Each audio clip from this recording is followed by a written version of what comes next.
finest show we have ever held with nearly twice as many dogs benched as last year. Refreshments are being served at the marquee at the west end of the ground. Griffons ready in ring number 2. Next event, number 729. Collies bred by exhibitors. Have your dogs ready. Quiet, please, during the judging. Attention, please. Judging in ring 1. Event number 728. Scottish Terriers, American bred dogs. Great Danes in ring number 2. Great Scots in ring number 1.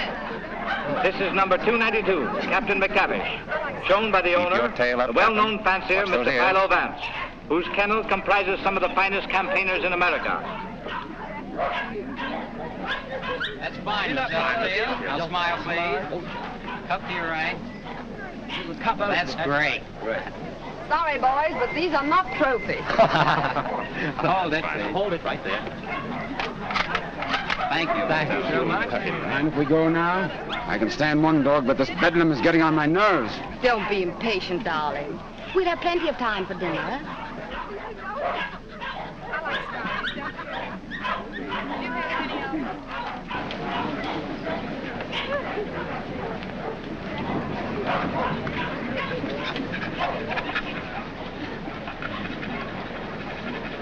Hold it, 2.5. So.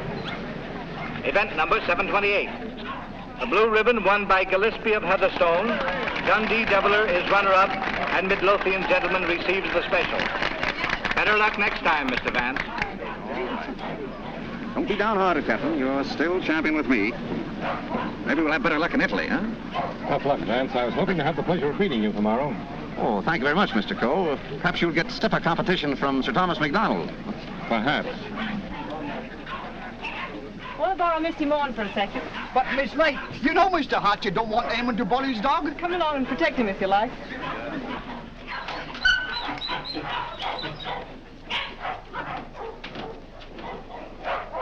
That's enough, Sir Thomas. I wouldn't take off another whisk. I think you're right, Sandy. Get ready.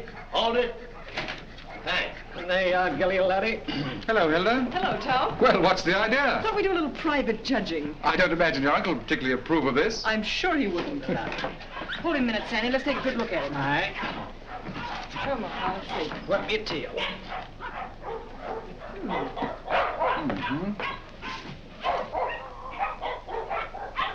Well, what do you think? I think it's a pretty close thing. But I'm not worried. Eh, Sandy? I think you bet he's safe, sir. Here we are, sir. What the devil do you think you're doing, Hilda? Well, How do you do? How do you do, sir? I just wanted to prove that you're going to lose money to Tom when these two get into the ring tomorrow. And have you proved it to your satisfaction? So much so that I want you to loan me $1,000 to place on Gilly. Hilda. That's cheek for you. Wants to bet against me with $1,000 of my own money. I wasn't asking you for your money. I merely want you to loan me some of mine. As long as I control the purse strings, you're not going to do any betting against me. You'll be grateful that I've saved a few thousands of your fortune someday. But don't raise your hopes too high, Hilda. Bring that dog out here. I shouldn't let him worry you, my dear. You knew how I hate him, Tom. Things he's done to me. I despise him. Darling. Now, let's see. Where did I put that? Ah, there it is. Unsolved murders. You know, I almost forgot it. I wouldn't have been able to sleep a wink tonight, wondering who murdered who and why. How any intelligent man can read that drivel is beyond me, Brisbane. What time does that Chicago train go? 5 o'clock. Well, it's 4:15. Oh, you've got plenty of time. Yes, I know, but I want to get out of here before Archie gets home. Good afternoon, sir. Afternoon. Is my brother at home? Yes, sir. He's upstairs. Tell him I want to see him. Yes, sir.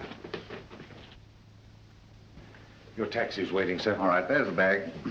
Did you get those reservations? Yes, sir. And Mr. Archer told me to tell you he wants to see you, sir. Oh, he did, eh? You tell him I don't want to see him. Tell him I said so. In those words, sir? Exactly. Unless you can think of something stronger. Yes, sir. Of course, it's none of my business, Brisbane, but I wouldn't talk that way in front of Gamble. I don't trust him. I just couldn't resist it. I'd like to see the look on Archer's face when he tells him. I wouldn't. How the deuce can you stand it here? Why, there wouldn't be enough money in the world to compensate me for being Archer Coe's secretary. Oh, he's not as bad as all that. Say, you better be getting along. There's such a thing as carrying loyalty too far. Don't forget, I overheard a few of his choice remarks to you when you dared to suggest that you were in love with Hilda and wanted to marry her. I'm afraid you're taking Archer a little too seriously, old man. Did you deliver my message? I thought it best to wait till you were safely away, sir. Do you mind dropping me off? I have an engagement with Hilda for dinner. Come ahead, come ahead. All aboard! Albany Express, Stanford, Bridgeport, New London, New Haven, West Village, Providence, Boston.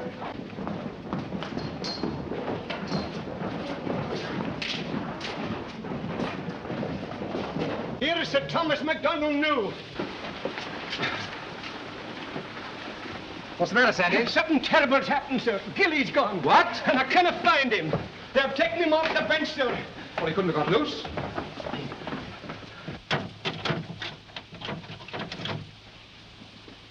He didn't break that lock himself either.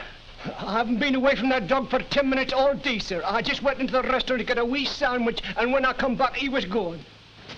Sir Thomas? Yes? I think we found him, sir. Where? Out in the alley, sir.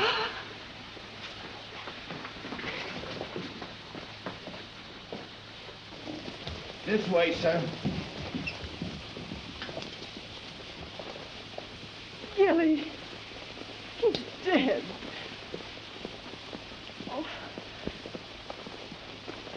I'll kill the man who did this.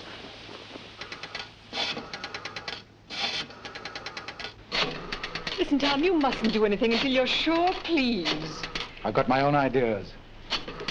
Oh, I know Uncle Archer's mean and cruel, but I can't believe he'd do a thing like this.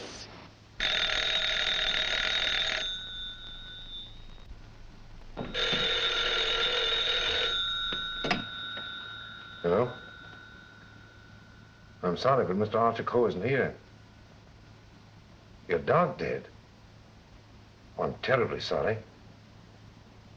I'll try to locate him at once.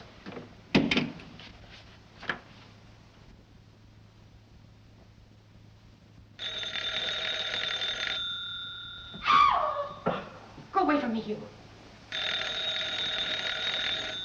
Get out of here. Get out. I suspected it when I saw you together this afternoon. You're nothing but a two-timing... Get out of my apartment. Get out. From now on, it is your apartment. All yours. I'm getting out for good.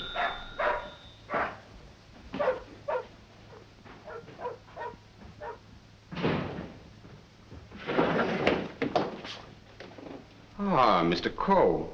My dear friend, Yes, I see you are. Pardon? Yes. Oh, I am, how do you say it, tanto allegro. I came to see you. I have received a cable from Milan authorizing me to complete the deal for your Chinese collection and confirming the price of $117,000. Means decorations and all that sort of thing from a very grateful government, I suppose. Oh, un momento. But it's no good now, of course. I've changed my mind. Oh, but you have promised me. You can't go back on your word. What would I tell my people? What would I say? Pity you didn't think of this before. You might have been a little more discreet, eh, Grassy? But you have signed a contract with me. Too bad for you. It's still at my home, in my safe. Oh, but you will. Most certainly destroy it. Tonight. I'll tell you what I'll do. I'll give you Miss Delafield for nothing.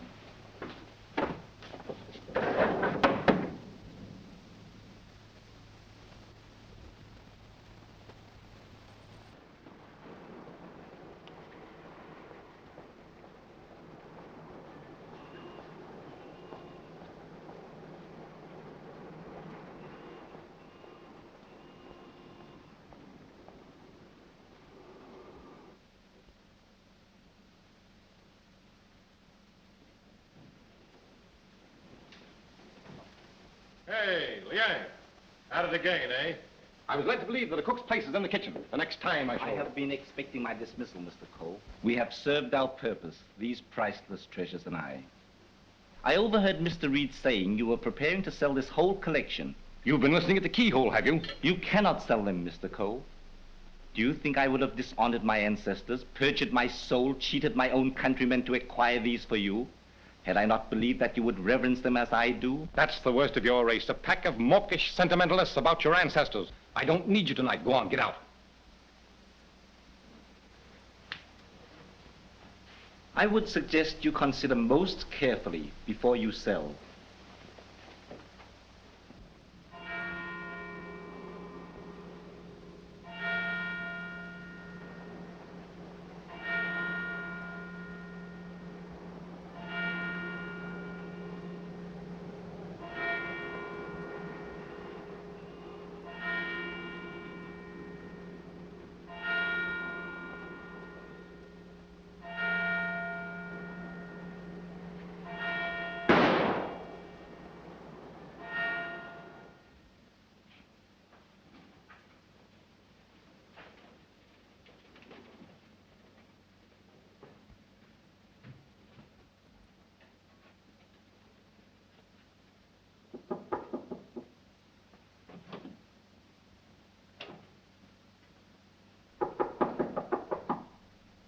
Cole. Mr. Cole.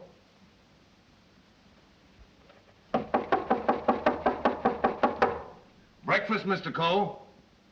Breakfast.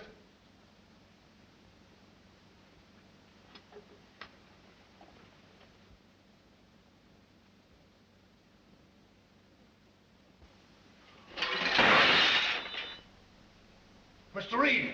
Mr. Reed! Mr. Reed! What is it, Gamble?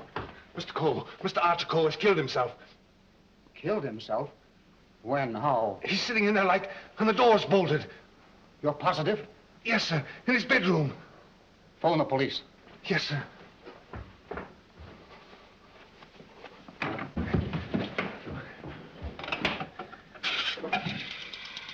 Hello? Give me police headquarters, quick. Homicide, Sergeant Miller speaking.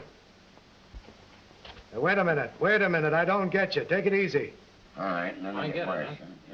Suicide. Suicide? Wait a minute, you're not going to run out on this hand.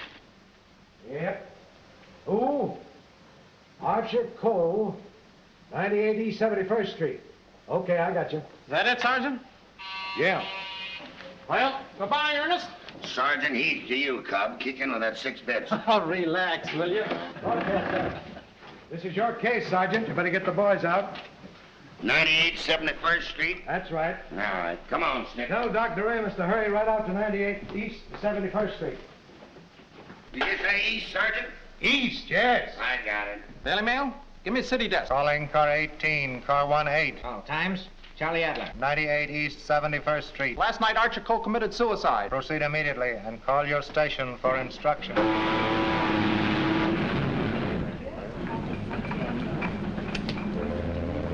Fire and warmer with lights and moderate winds for New York vicinity today and tomorrow. Yes.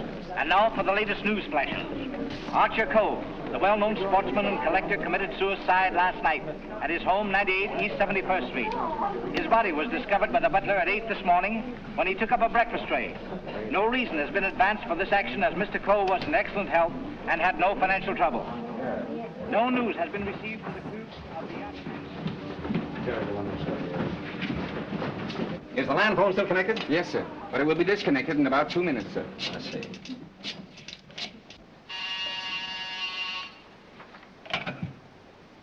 Hello? Hello, Markham. Hello, Vance. I thought you were on your way to Italy. I am. Well, I say, Markham, I just heard about Archer Cole. Yes, too bad he had to bump himself off like that. That's why I called you. Are you sure that he did bump himself off? Well, his butler tells us he's sitting in a locked room with a revolver in his hand and a bullet in his head. I don't know what else you'd call it. I don't want to butt into your affairs, but aren't you a bit hasty in jumping to that conclusion? Hasty? Why? Well, if you knew Archer Cole, you would know that suicide is almost a psychological impossibility for him. Psychological bosh. 2 and 2 make 4, don't they? But how do you know you have 2 and 2? Just let me point out to you. Oh, point out the Statue of Liberty. Say, Vance. Hello? Hello? The land phone has been disconnected, sir. Oh.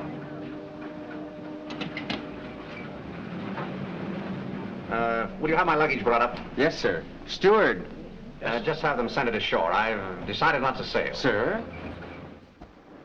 Vance, you've been right about a lot of cases in the past, but I can't help smiling at you getting off that boat and giving up a swell trip all because of a hunch. As a matter of fact, Markham, it was more than a hunch. Huh? It just so happens that I talked with Archer Coe only yesterday. What? Where? The Long Island Kennel Club. You know, I can't conceive of a man on the verge of suicide being very deeply concerned over winning a championship at a dog show, can you? No. What do you mean? Simply this. As late as yesterday afternoon, Archer Coe was looking forward with the keenest anticipation to winning a blue ribbon from Sir Thomas MacDonald today. Sir Thomas MacDonald. Say, wasn't it his dog that was found dead last night? Right. And Archer Coe found dead this morning. You suppose there might be some connection there? I don't know. But if someone were to try to kill Captain McTavish, I'd probably turn murderer myself, wouldn't I, Captain?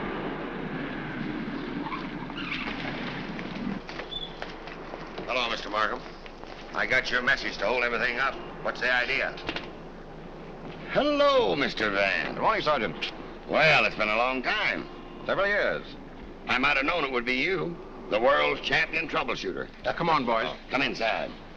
Well, Chief, this is another just open and shut case. Mr. Reed, the secretary. This is Gamble, the butler. Yes, sir. Mr. Markham, the district attorney. How do you do, sir?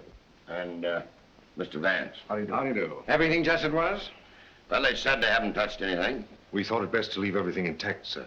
Good. Where's the room? Upstairs. This way, please.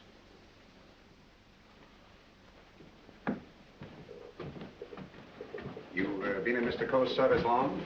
About 3 months, sir. And before that? Why, unfortunately, I was unemployed, sir. This is it, sir. Yep, he's there, all right. Just like I told the police on the phone. I tried the door, found it locked, looked through the keyhole, and there he was, dead.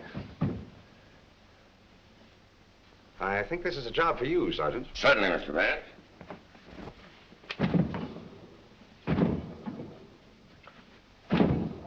Well, Hennessy, what are you standing there for? Your health? This takes beef. All right.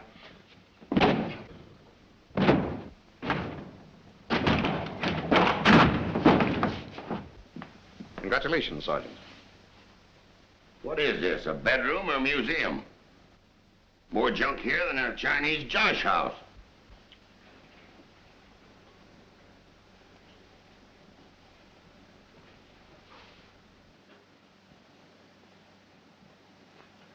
I trust I did the right thing, sir, by not breaking down the door. I realized I could be of no help to him. Oh, he's been quite dead for hours. Bumped himself off, that's plain enough.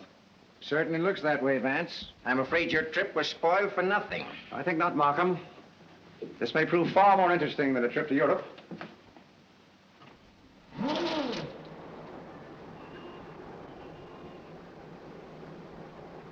You carry a gun? No, sir. You? Yes, sir, but only at night for the protection of the household. Is that it? Why, Come on. No, that was Mr. Archer's. But he always kept it in a desk drawer downstairs. I saw it yesterday morning as I was putting away some papers. Oh, you did, eh? Did Mr. Coe generally keep his windows locked? Why, no, sir. As a matter of fact, he was a great believer in fresh air. Ah, indeed. I wonder if these gentlemen would mind waiting downstairs. Well, certainly not. I'm sorry we had to damage your door. That's quite all right. It's easily repaired. I'll have it attended to at once, sir. Hennessy, see that no one leaves the house without my permission. All right.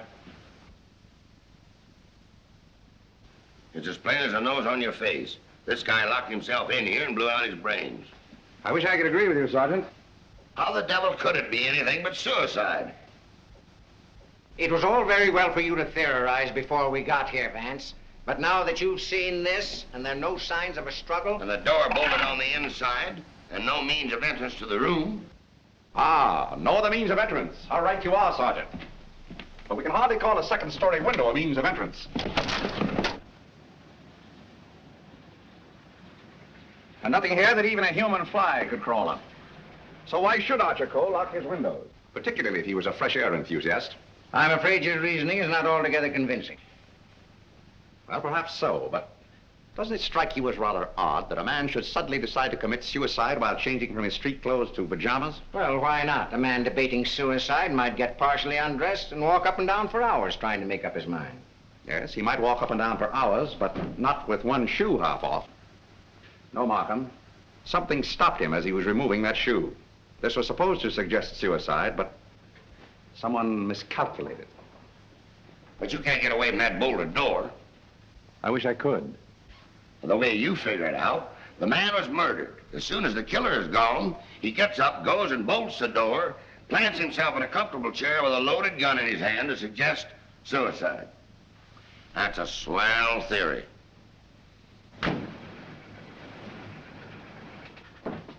Hello, Gamble.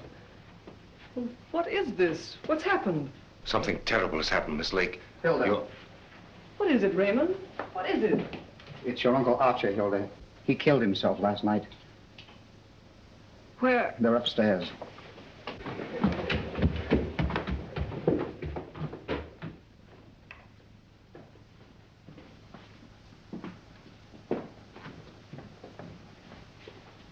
Hey, don't touch that body, miss. Oh, Mr. Vance. How do you do, Miss Lake? This is Mr. Markham, the district attorney. How do you do? Miss Lake is Coe's niece. I'm sorry, Miss Lake, but you mustn't touch anything until the medical examiner arrives. It's against regulation. Is it also against regulations to tell me what's happened? We arrived only a few moments ago. We found your uncle as you see him. It has every appearance of suicide. I doubt it. Do you know of anyone who would have reason to kill your uncle? Yes, I had for one. Why, Miss Lake? Because he stood in the way of everything I wanted. He made my life miserable because he held the purse strings. And because he was jealous of every man who came near me. I was afraid of him.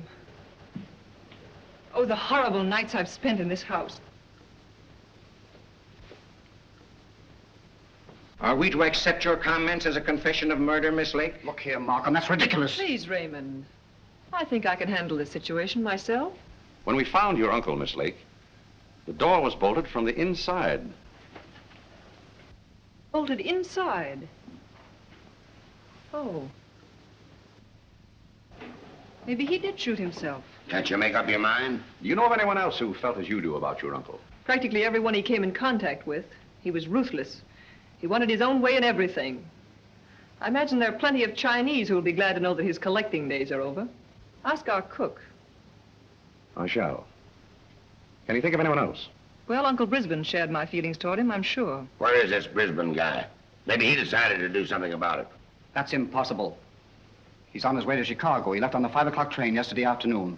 He'd be just about getting there by now. Well, you'd probably like to wire him, wouldn't you? Why, yes, of course.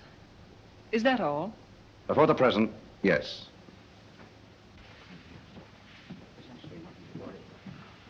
Suppose we check up on Upper Brisbane on that Chicago train. Won't take me but a minute.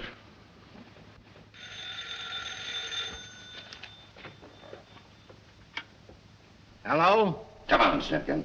Get your feet off the boss's desk and jump down to Grand Central.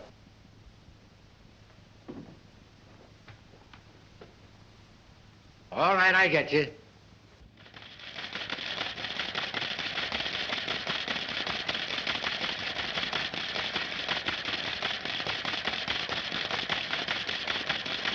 Yes, Mr. Heath. Langham Hotel, Chicago? Yes, sir. I'll rush the call. Hold the wire, please. Oh, yes, Mr. Heath. We're expecting Mr. Brisbane Cole this morning. Oh, yes, he wired for a reservation last night. Thank you. Goodbye. Yeah. He took the 5 o'clock train, all right. Good. You know, there's a few things I'd like to find out about this girl, Hilda Lake. Why are you always trying to check up on me? I'm not trying to check up on you, Hilda. I want to help you. Well, you know how I feel about you. You know that I love you. But lately you seem to have changed. Every time I want to speak to you about marriage, you evade me.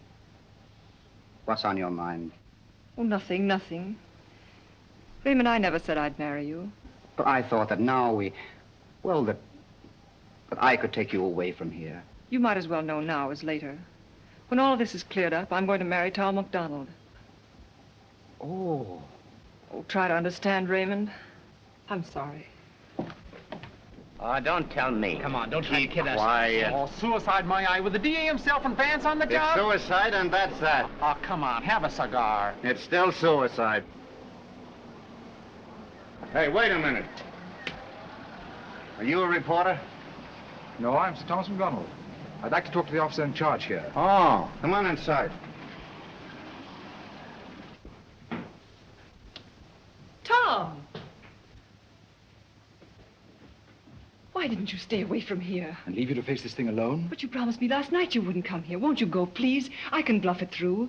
I don't want the police asking you questions. I know all the answers. Oh, but please go for my sake. Well, let's forget about it, shall we? It's too late now in any case. The police are guarding every entrance. Wait a moment. You can cross through that yard and get to your apartment. No one will see you. Take the first boat to England and I'll join you as soon as I can. Watch out for those newspaper men, Sir Thomas. They're even deadlier than the police. I had no intention of leaving. Ah, good. Oh, by the way, I was sorry to hear about the death of your dog last night. Oh, thanks. You didn't by any chance discuss it with Archer Coe, did you? No. If I had, I might have killed him. Well, did you? That's your problem. Right in here. I want to see. Any news, Doctor? How about a statement? Give me a chance. Oh, wait a minute. I'm a doctor, not a magician. Almost full and funny. Go on now, scram. All right, now listen. Wait a minute. Trying to get in here. Hello, Doc. Hello, Kelsey. Where have you been? Haven't seen you for a long time. Working hard. What kept you so long? Did you walk all the way? You always pick on me at mealtime. I was in the middle of cakes and sausage. What have you got? Just plain suicide. This guy locked himself in the room, bumped himself off. Suicide? Then why didn't you let me finish my breakfast? Hello, Doc. Hello, Markham. All you need is an order to remove the body. If you told me that over the phone, I could have sent my assistant. Mr. Markham told me to phone you personally. Don't crab at me about it. I'll give you the approximate hour of the death, if you want it. That's big-hearted of you, Doc. And the routine autopsy, we can do tomorrow, as it's just a case of suicide. Why do you jump to that conclusion, Doctor? I know a dead man when I see one. Besides, the door was bolted. I know, the door was bolted from the inside. But what about the body? Hadn't you better have a look at it? I was going to. I'm a doctor, not a detective. This man is dead with a bullet hole in his right temple. He's holding a gun in his right hand. Just the kind of wound that might have been self-inflicted. The position is natural, and the door was locked on the inside. Well, let me see. That's strange. Did you find something to disturb you, Doctor? Plenty. There's blood in his mouth. And he's got a skull fracture from some club-like instrument. Now, what about the bullet wound in his temple? There's no blood there. That's so. Gentlemen, when that bullet entered this man's head, he had been dead for hours. Can you place the time of his death? I'd say from 8 to 12 hours ago.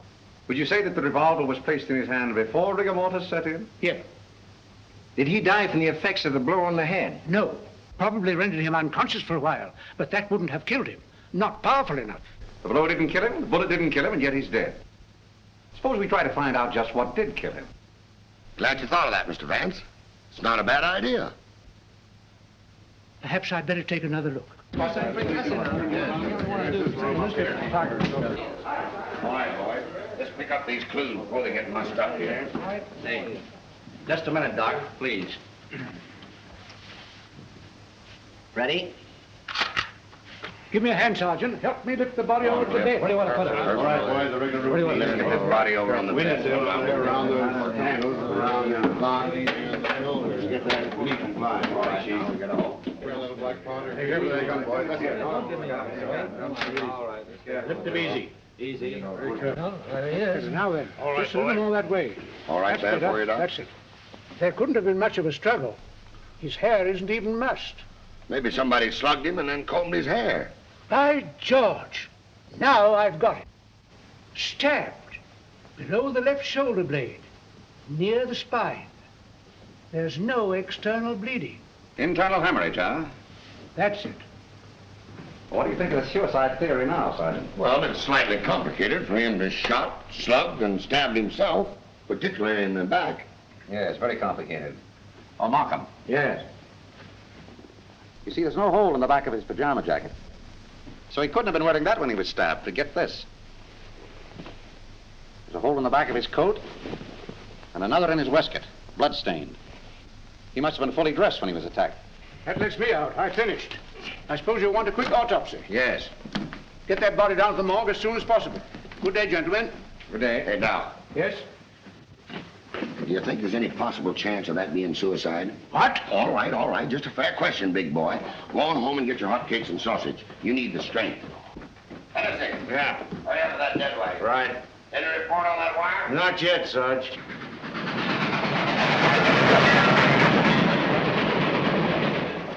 Send a wire to this guy Markham, 98 East 71st Street, New York City, and tell him, Brisbane Co. not aboard this train. Wallace, conductor, train number 7. Sit down.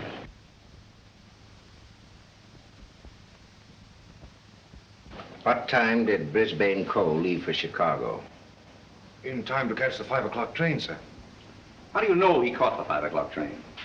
I phoned for the reservation, brought him his walking stick and overcoat, and put his bag in the taxi. Ah. Did you remain in the house all evening? Why, no, sir. I went out about 6:30. It was a servant's night off. Everyone was out to dinner. Did you notice anything unusual in Mr. Brisbane's manner when he left? Oh, now that you mention it, he was distracted and very irritable. You say you gave him his stick? Yes, sir. What kind of stick? His favorite, an ivory-handled one. He never went anywhere without it, sir. You're quite sure he took that particular stick with him? Positive. I handed it to him myself, sir. Did you see him when he returned here last evening? Returned? Yes. I didn't know he had returned, sir. Then whose ivory-headed stick is that hanging over that chair in the hall? I don't know, sir. I swear I don't know. Down. Steady, Gamble, steady. Is this it? Is it? Yes, sir. I can't understand it. I suppose you saw nothing of his bag? Why, no, sir. Well, if he brought his cane back here, what did he do with his bag? Ah, very good, Sergeant. That's just the point. He undoubtedly left it somewhere. But where? I should think the most logical place would be the check room at the Grand Central Station. What kind of a bag was it? Just an ordinary pigskin bag, sir, with his initials BC on it. Is that it? Yeah, that looks like it. There's your police department receipt. What time was this check? 4:45. Thanks, pal. Okay. Well, here it is. Put it here. Did you examine the contents? No, I brought it right up here. I'll open it. Did you find out what time this was checked? Yeah. There you are. 4:45. You must have gone direct from the house to the station. Did the attendant remember who left this? No, he said there were so many of them, and most of the time he didn't even notice the people. Well, there's shaving kit, shirts, underwear, socks, collars, slippers. Nothing in there that a man wouldn't ordinarily take with him on a short trip. Except this, perhaps. Unsolved Murders. That's a swell book to take to Chicago. That's rather odd, isn't it? Yes, more than that. Gentlemen, the mist is beginning to rise. I think I know at least a part of what happened here last night. How about this? Let's say that Brisbane Co. started for Chicago on a night when he knew that no one but Archer would be at home. He missed his train purposely, checked his bag at the station, and returned here to kill his brother. To make a perfect alibi, he planned to take a later train to Chicago. But something stopped him. And something stopped Archer Co. before he could remove his shoes last night. You see what I mean? Those shoes of Archer's, that bag of Brisbane's, his stick hanging there in the hall, it shouldn't have been there. Say, just a minute. Oh, Gamble. Where did Mr. Brisbane usually put his hat and overcoat when he came in? He always hung them in the closet, sir. Which closet? This one.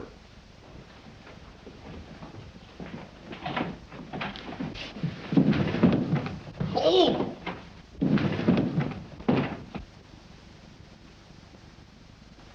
Mr. Brisbane.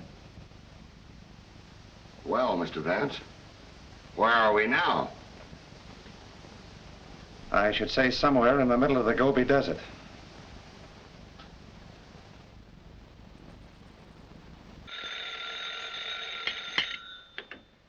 Hello. What? Again? I'm right in the middle of my lunch.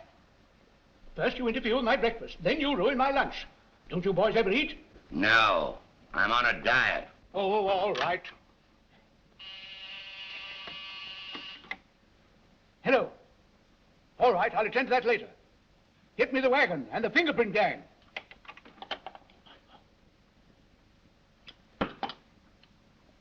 Just a minute, fellas. One side, please. Just a moment, please. Ready? That's all. All right, go ahead.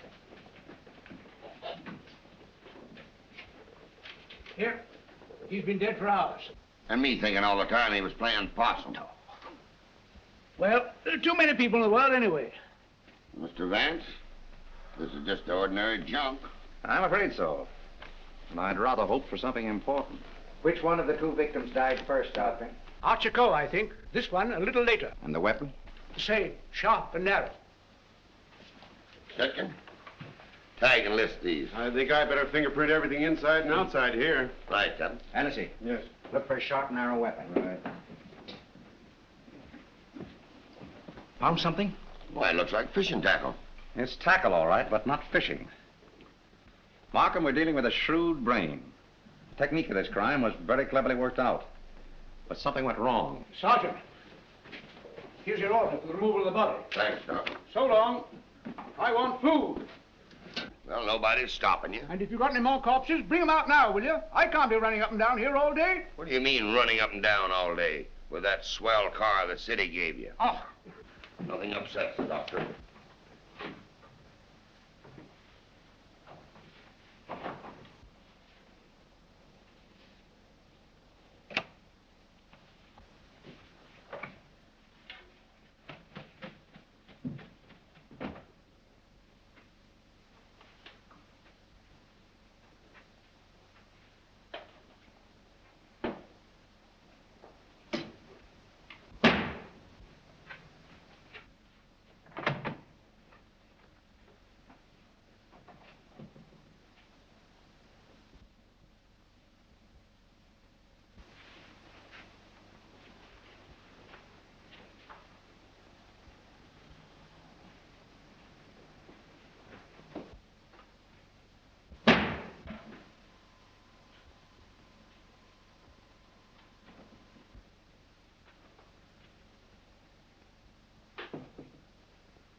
Hi, Captain. Going in to take charge? Well, if you hurry up and solve this case, maybe I can go home. Come on. I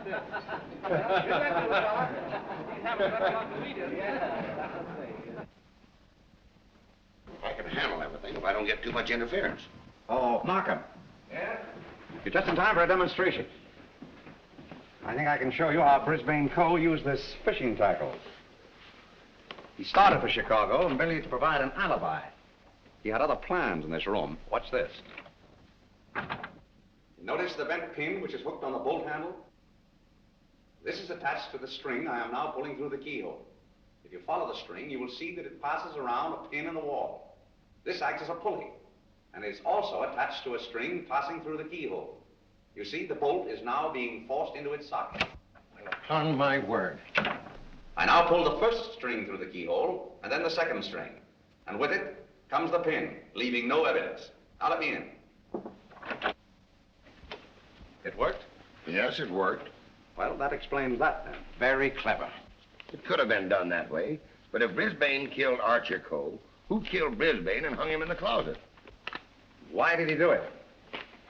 That's what we want to find out, isn't it? Exactly. Yeah. Gentlemen, two persons planned the murder of Archer Coe. Two? What? But their paths crossed. Brisbane was one of them. The other? I've got it. The Chinese cook. They're full of those tricks. Forget this. Dr. DeRamus said that Coe was struck over the head with a blunt instrument. This poker would answer that description, wouldn't it? Yes. And that certainly looks like dried blood. It certainly does. But what about those short, coarse hairs? They don't look like Coe's. No. Well, Mr. Vance, why didn't you find that when you looked in there this morning? It wasn't in there this morning. Besides, it doesn't belong in this room. It belongs downstairs in the library.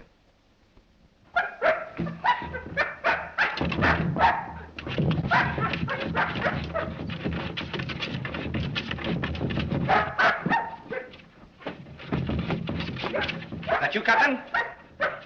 What's the matter with you? What is it, Captain? What is it, Captain?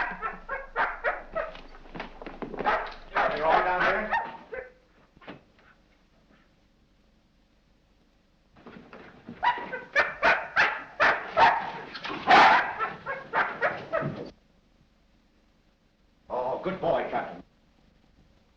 This dog's been struck a nasty blow. That explains the coarse hairs on the poker. Whose dog is this? I don't know. I mean, I've often seen it in the vacant lots, sir. Just tell the truth, Gamble. Yes. Why don't you? It belongs to the lady next door, sir. Hmm. Hennessy, get that fellow to a vet as fast as you can, will you? Yes, sir.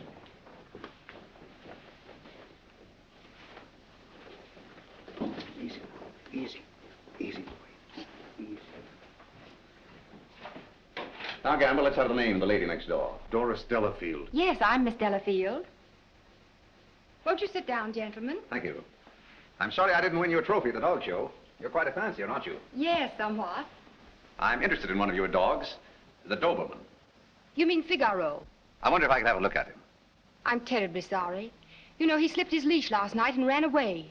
I've notified the police. My maid's been scouring the neighborhood trying to find him. Well, did she inquire at Mr. Coe's house next door? Well, I don't know. You and Mr. Coe have been good friends, haven't you? I know him. Why? Your dog was found in his house this morning, badly wounded. What? Have you any idea how he got there? No. Do you suppose he would follow someone into the house? Well, I hardly think...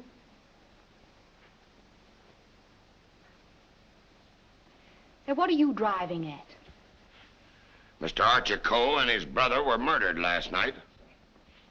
Murdered? I was afraid that... Just a moment. Hello. Is that Miss Doris Delafield's apartment? Would you please tell Miss Delafield that we couldn't get the reservations for her and Mr. Grassi on A deck, and ask her if B deck would be satisfactory? Miss Delafield will not be sailing. You can cancel a reservation for them both. Both? Do you mind telling me whom the other reservation was for? I refuse to answer that question. Would it be Mr. Grossi? But I am Mr. Grossi. And if I didn't cancel those reservations, who did? What? Miss Delafield. Oh, no, she didn't. No, really, there's been a mistake. As soon as I can find out about this, I'll call you back.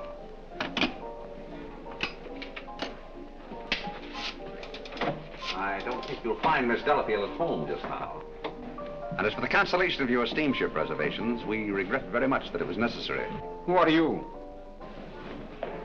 This is Mr. Markham, the district attorney. Oh, I'm honored, but I'm afraid I don't quite understand. It's about this. As a matter of fact, Mr. Coe didn't commit suicide. He was murdered. Murdered? Would you mind coming along with us? Just a little matter of comparing fingerprints. No, not in the least.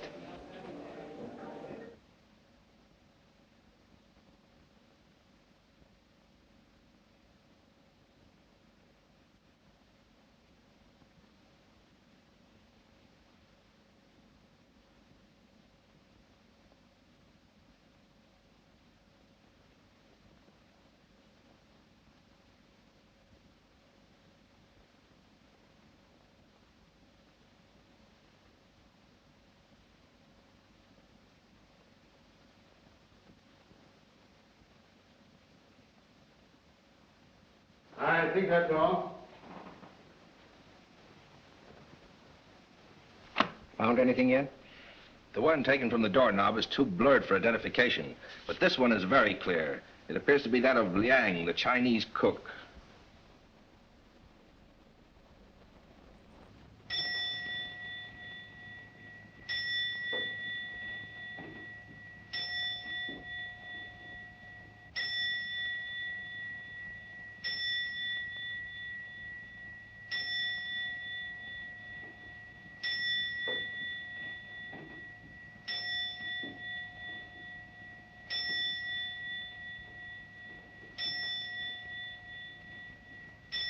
Any luck? No, not yet. Well, it must be here somewhere. I'm positive that the dagger that killed the Coles belongs in that sheath. Tired, Markham? No.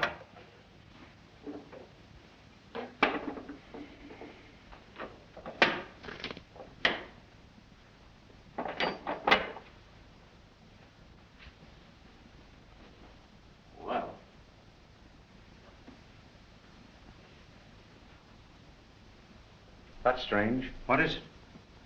The King Ya vase is missing. It's the most valuable in the whole collection.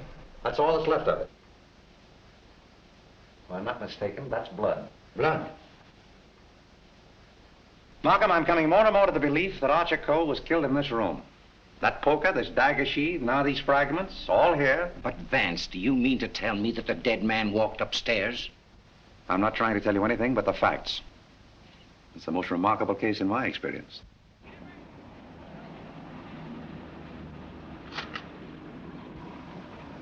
Find anything, Cap? Yes, sir. Plenty.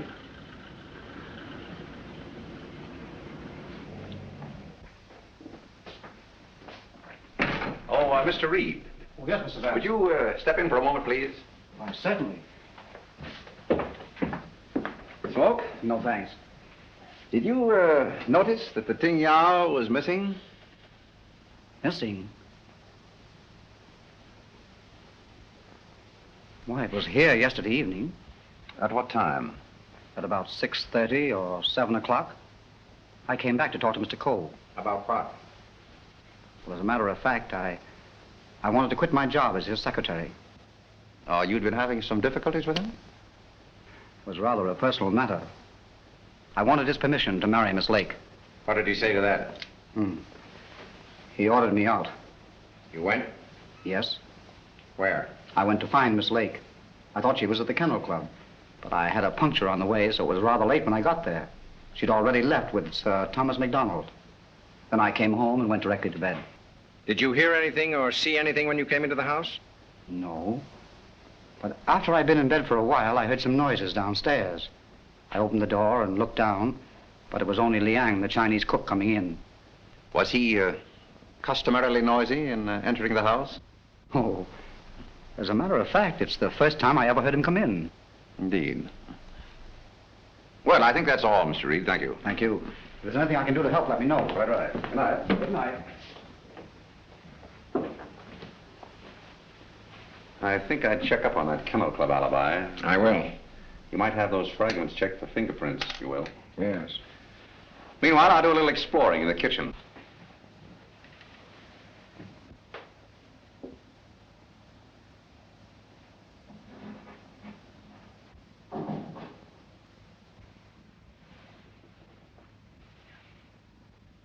Why, Mr. Vance, I thought... Get Markham.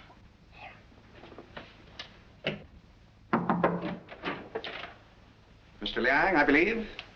You're the cook. Me cook. You can drop the pidgin English. That isn't necessary with me. Where did you go to school? Columbia University. Ah, that's considerable education for a cook, isn't it? Mr. Coe employed me because I know a great deal about Chinese porcelain. Ah, I see. Ah, that's a very lovely piece of Ting Yao, isn't it? How did it get broken? I don't know, sir. I found the pieces in the wastebasket in the library. You want me, Vance? Oh, yes. See that, Markham? More blood spots on the inside. Apparently, the murderer dropped the dagger in here to hide it, but he dropped it too hard and the vase broke. When did you find these pieces? This morning. This morning? You're sure it wasn't last night, about 8 o'clock, let us say? No, sir.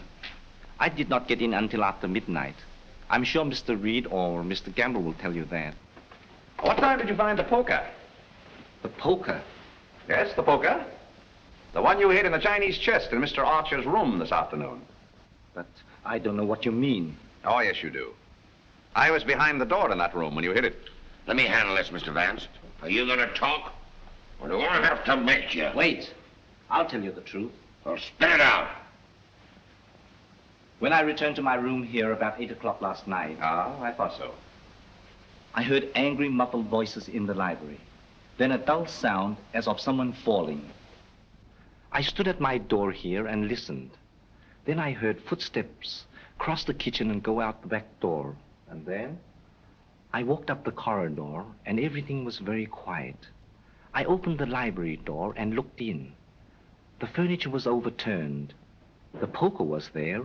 The desk was disarranged, and the valuable Ting vase was broken. I thought there must be something wrong, so I went upstairs and looked into Mr. Coe's bedroom. He was dead.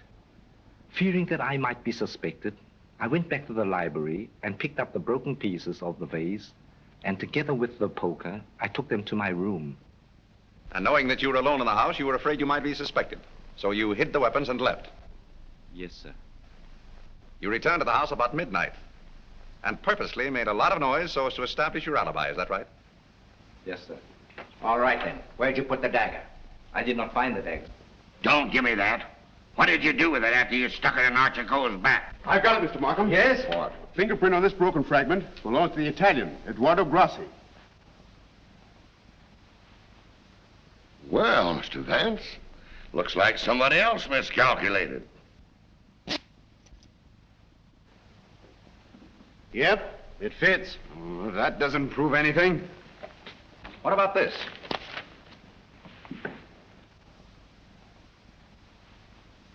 Where did you get it? It was in Archer Coe's pocket. What were you doing outside the drawing room window last night? Why, I wanted to be sure that he was alone. Why?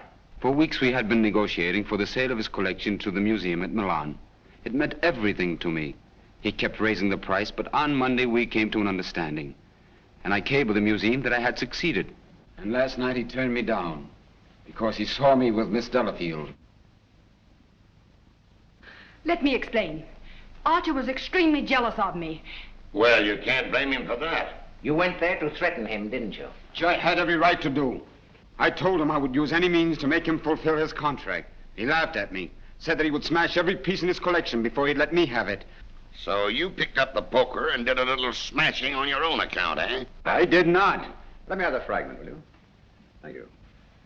You know how that was broken? Tignol vase? With blood stains on the inside and your fingerprint on the outside. I don't know. Sergeant, I think you better book him. Right. Thank you. Come on. Let's get out of that monkey suit. Let's get going. Come on. Don't worry, I'm not running away. You telling me?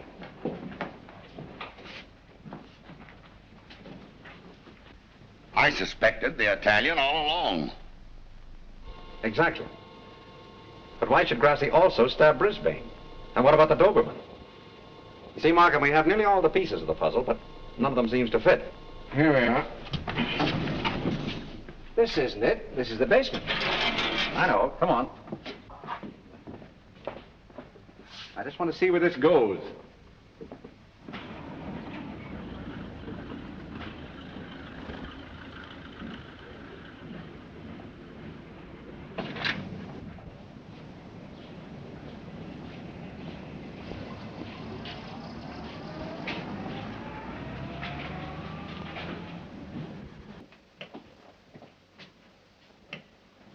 Good evening, sir.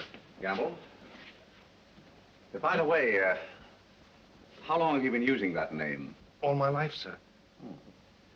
Dubois checked Gamble's fingerprints at the Identification Bureau, and who do you think he turns out to be?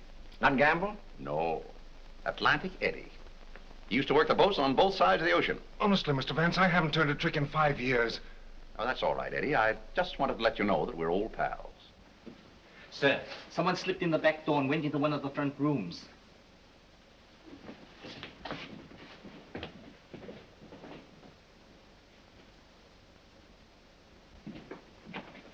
Well, Miss Delafield, Don't be surprised, gentlemen. I'm used to coming in here like this. you seem to know your way around here pretty well. As the district attorney, you're responsible for this case, aren't you? That's right. Well, I'm tired of detectives. I'm tired of being spied on.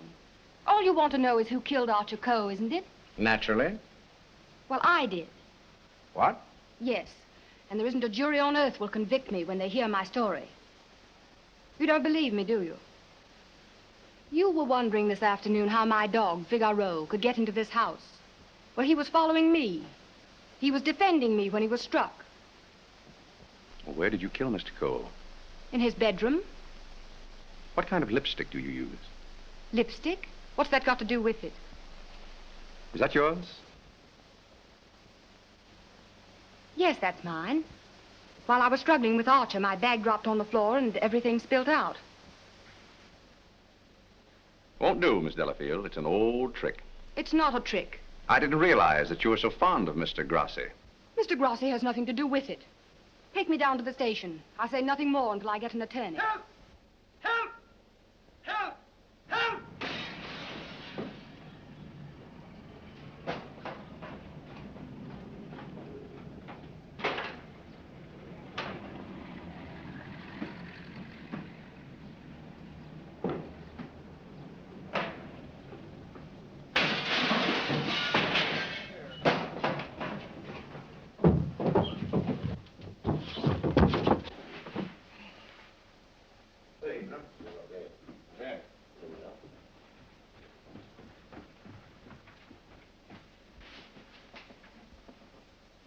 This guy's been stabbed, Hennessy.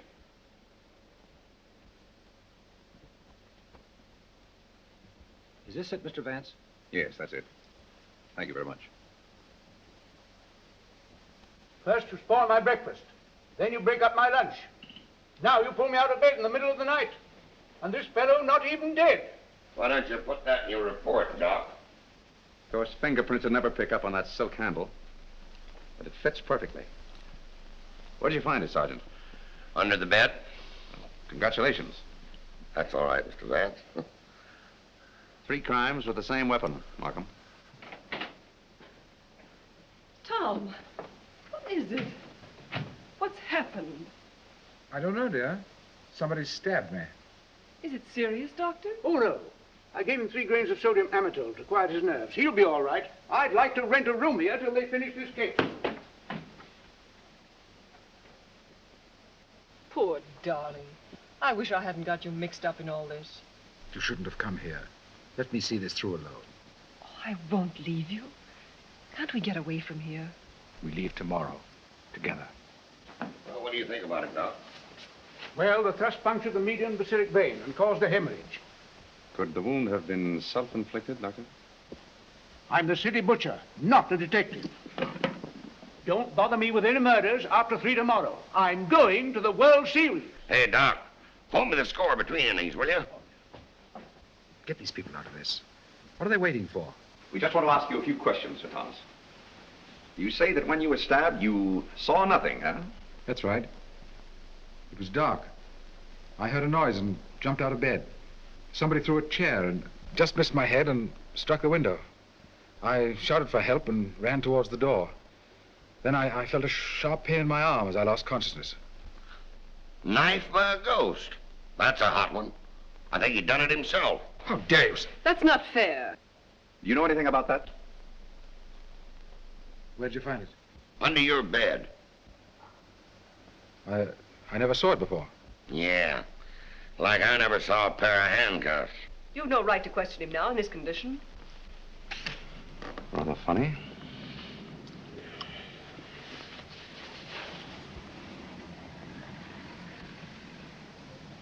You see what I see in Archer Coe's room? I have a suspicion that whoever killed the Coes came from this house. Probably from this room. Gentlemen, I think I can fit the pieces of this jigsaw puzzle together. Now, here is East 71st Street. This is the Coe house, the yard, and the apartment house next door. Now, let's have a look inside. This is McDonald's apartment. Directly opposite is the window of Archer Coe's bedroom. Underneath McDonald's apartment is the cozy little nest of Miss Delafield and her temporary guest, Mr. Grassi. This is the elevator, and here are the stairs that lead directly to the back entrance. From there, it's easy to reach the back entrance to the Coe house across the yard. Now, that's the front hall, and here's the library. On Wednesday evening, between 7:30 and 8 o'clock, Archer Coe was sitting alone in that room. Now remember, it was the servant's night off. The killer must have known this when he came in the back door. He was so intent upon what he was planning to do that he must have left the back door open, because from somewhere in that vacant lot came a dog, a Doberman Pinscher, belonging to Doris Delafield. He saw the back door standing open and went in. Meanwhile, the killer was moving along the hall toward the library, making absolutely sure that Archer Coe was alone. He knew exactly where he was going and exactly what he was going to do. He came so silently that it must have startled Archer Coe when he looked up and saw him carefully closing the doors. It is my conjecture, gentlemen, that a terrific argument took place. Archer Coe must have struck him, and as he fell back, he picked up the poker as the first weapon that came into his hand. He struck Archer Coe on the head. Coe collapsed across the desk, his hands groping in the drawer of the desk for his gun. Then, in the blind rage of the moment, the killer saw a Chinese dagger. He seized it and stabbed Archer Coe in the back. Coe probably fell to the floor. Meantime, our Doberman Pinscher was coming closer and closer, probably attracted by the sound of the struggle in the library. As the killer opened the door to escape, he saw the Doberman Pinscher in the hall coming toward him. He again picked up the poker as the dog entered the room. True to the instinct of his breed, the dog sensed an enemy. He leaped. The killer struck, and the dog fell, badly wounded. Now he tried to hide the dagger in the Tingya vase. He dropped it too hard, and the porcelain broke into bits. He picked up the dagger again and went out the same way he came in.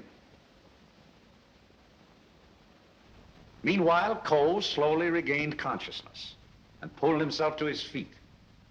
You remember, gentlemen, that Dr. Doremus said Coe died of an internal hemorrhage. And that is the key to the whole situation. Archer Coe, already a dying man, walked upstairs. And what is even more terrible, he did not know that he had been stabbed. He went to his room and, feeling a little faint probably, he removed his coat and vest and hung them in the closet where we found them. He put on his pajama top and went to the window and raised the shade. Can you imagine the killer's emotions when, from someplace in the apartment house across the vacant lot, he looked over and saw the man he thought he had killed standing there at the window? He knew then that he had to go back and complete his job to save himself. Feeling very faint by now, Archer Coe went from the window to the chair beside his desk, where he sat down. There, he started to remove his shoes. You remember just how we found him. In the very act of removing them, before he could get one of them entirely off, he died. I don't think he ever knew what killed him. Now we come to the most awful part of the tragedy. Brisbane Coe came back to the house with a cleverly worked out plan for killing his brother. He also knew that it was the servants' night out and that he would not be disturbed. He went down the hall to the library, and from the drawer of the desk, he took Archer Coe's own revolver and put it into his pocket. Then, turning out the light on the desk, he went out of the room. He hung his stick over the chair in the hall and tiptoed up the stairs and into Archer Coe's room. He saw his brother sitting in his easy chair, apparently asleep. I can see him tiptoe across the room. And from somewhere just across the desk, he took out the revolver and with careful aim, he pulled the trigger. Meantime, the killer, believing that he had only wounded Archer Coe, came back by the same route to finish his job. Then Brisbane closed the window and lowered the shade. And returning to the body, he carefully placed the gun in Archer's hand, as though it had been suicide. Then he went to the door, and with the two pieces of string, the pins and the darning needle, he was able to bolt the door on the inside, just as I showed you. A very clever device, gentlemen, which he had discovered in the book of unsolved murders, which we found in his suitcase. Then, gentlemen, Brisbane went on down the stairs, little knowing what awaited him there. The killer mistook Brisbane for Archer Coe and drove the dagger into Brisbane's back. Then, to hide the body, he dragged it into the closet. I doubt if he even discovered his mistake until the next day. That's great. But who did all that? Well, you can search me. I'm going screwy. You can include me in that, Sergeant. Haven't you got any ideas at all, Vance? Markham, it's a maze of conflicting clues. Any one of 7 people might have done it. But we couldn't convict 7 people, Mr. Vance. You couldn't convict 1 with the evidence you've got. Gentlemen, I'm afraid we're completely stopped. Licked. Well, I hate to admit it, but it looks that way. Vance, in all the years we've worked together, I never heard you say that before. I know. I'm sorry, Markham. Well, what are we going to do about it?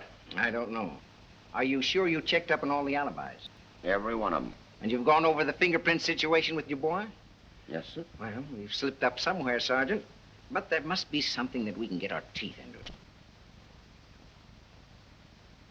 Markham, I suggest that you dismiss this case. What? Dismiss it? Yes, turn all the suspects loose. I can just see all the newspapers in this town screaming for a new district attorney. Well, we can probably cover you up all right, Mr. Markham. I've said it was suicide all along. Yes, I know. We could put that solution on it, but I hate to do it. All right, Sergeant. Go ahead. Turn him loose. Turn him loose? Yes. Well, Mr. Vance, this is once we're both stuck. When you give up, Vance, I'm sunk.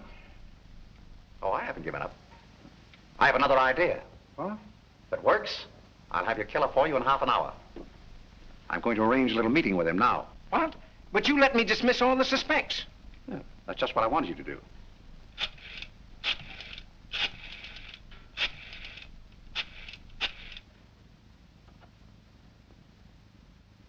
Hello? This is Mr. Vance. I hope I haven't disturbed you. See, I wondered if you'd do me a little favor. Mr. Markham. Yes. Can I see you a minute? That suicide story might work all right for Archer Cove, but I forgot all about Brisbane. Well, never mind about that now. Just release the suspects, as I told you. All right. That's it. Yes? That's right. At 4:30. And just get him into an argument. Oh, I'll have him with me. I'm depending on his instinct. That's right. Thanks. If we can catch him off his guard, I think he'll give himself away. Come on, Markham. We've got to get there before 4:25. Mr. Vance. They're in the library now. Oh, darling, let me help you. All right.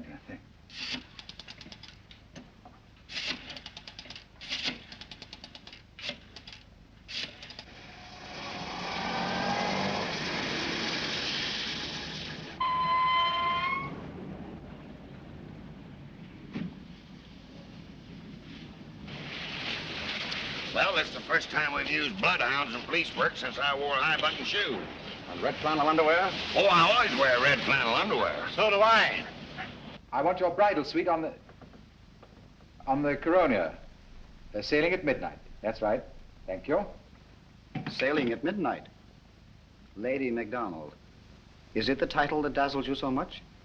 Or is it the fortune she'll inherit that makes her so attractive, Sir Thomas? Raymond, are you crazy? It isn't the first time a fortune has bought a title. It so happens I'm not in need of a fortune. Possibly you are. Raymond, you've no right to interfere this way. No right? Well, I'll take that right. You think you're both sailing at midnight? Well, it won't work. You're going all right, Sir Thomas, but you're going alone. Really? Yes, and you're going now, or else...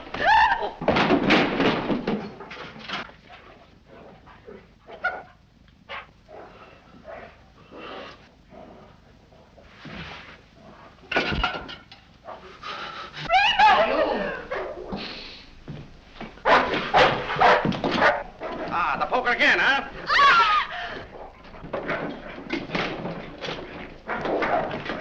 Take him off! Take him off! Oh.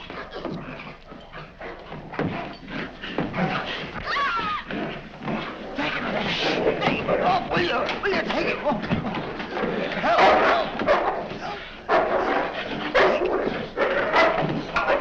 Here, hold him. Why did you kill Archer Cole? Why did you kill him? I didn't mean to kill him. But you did, eh? I tell you, I didn't mean to kill him. He struck me when I told him I wanted to marry Hilda. And I lost my head. I hit him with a poker. I don't remember anything after that. What about Brisbane? It was a terrible mistake. And MacDonald? I still would kill him if I could. There's your man, Sergeant. You made a fatal mistake, Reed, when you reached for that poker. Somebody swiped my bracelets. You dropped them in the pantry. Oh. All right, Hennessy. Leave down booking. I want to thank you very much for your cooperation. Not at all. It was Sir Thomas I telephoned from your office, Markham. He very cleverly helped us stage this little scene. We have to thank the dog for the rest. Well, we did it again, Mr. Vance. Congratulations, Sergeant. Thank you. I'll certainly mention you in my story to the papers. Thank you. Oh, that's all right, Mr. Vance.